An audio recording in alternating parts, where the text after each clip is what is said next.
Сәлем достар, бүгін сіздерге осындай үлпілдеп болып шығатын өте дәмді бауырсақтардың рецептісін көрсететін боламын. Видеоны соңына дейін қараңыздар. Ең алдымен жылы сүтімізге қант және дрожжды саламыз, яғни ашытқыны. Оны жақсылап араластырып, бетін жауып жылы жерге 15 минутқа қойып қоямыз. Кейін таза ыдысымызға ситадан ұнды өткізіп, оның үстіне сұйық майымызды құямыз. Кейін бір жұмыртқаны саламыз.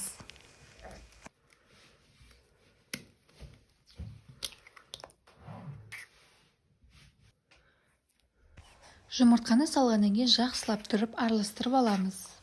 Одан кейін жаңағы сүтімізді, яғни апараны осында құямыз.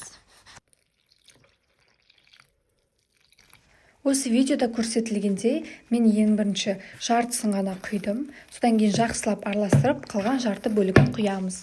Осы видеода көрсетілгендей жабысқақ тесті болу керек.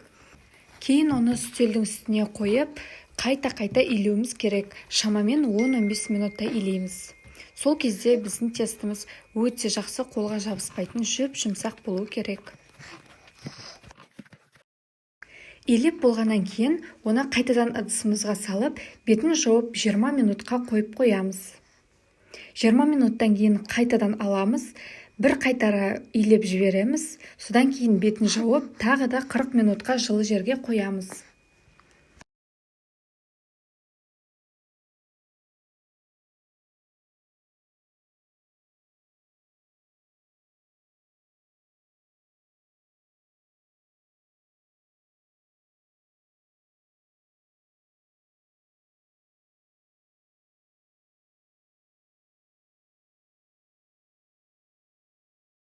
Қырық минут өткеннен кейін тестімізді ыдыстан шығарамыз.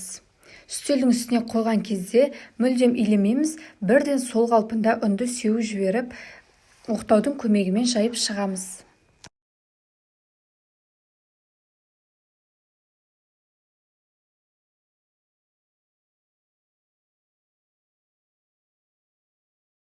Жақсылап жұп-жұқа етіп жайғаннан кейін, осы видеода көрсетілгендей етіп дөңгелек формалармен бөліп шықсаңыздар болады. Егер де сіздерде арнайы форма болса, сонымен істесеңіздер болады, немесе 4 бұрышты етіп бөлсеңіздер де болады. Мен алғашқыда осындай кесемен істедім, одан кейін стаканның көмегімен істедім.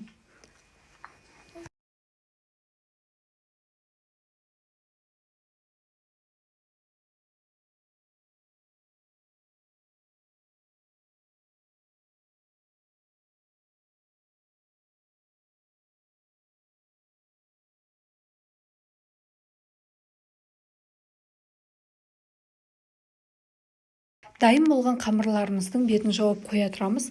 Осы аралықта біз майды қыздырып қоюымыз керек. Қызып тұрған майдың үстіне бір-бірлеп осылай бауырсақтарды салып шығамыз. Бауырсақтарымыз үріліп, дөп-дөңгелек болып, асты қызарып піскенше күтеміз.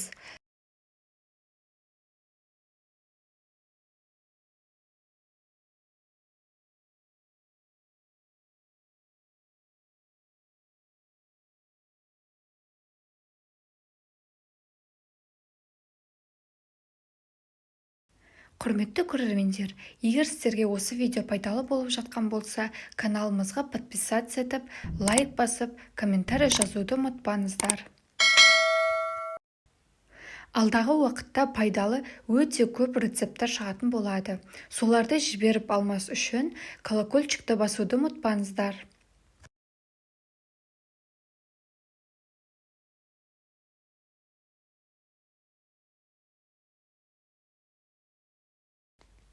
Осы видеода көрсетілгендей етіп, асты қызарғанша пісіреміз.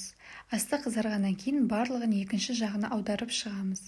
Екінші жағы жылдам пісетін болғандықтан, оны бақылап тұру керек.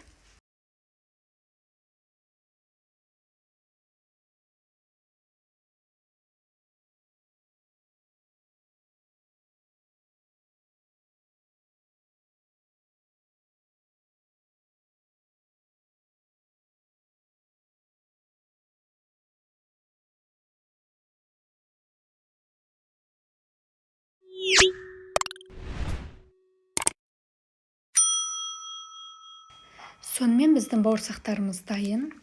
Олар өте дәмді болып шығады, ортасы үріліп, дөп-дөңгелек болып піседі. Бізбен бірге жасап, жақындарыңызды қуантыңыздар.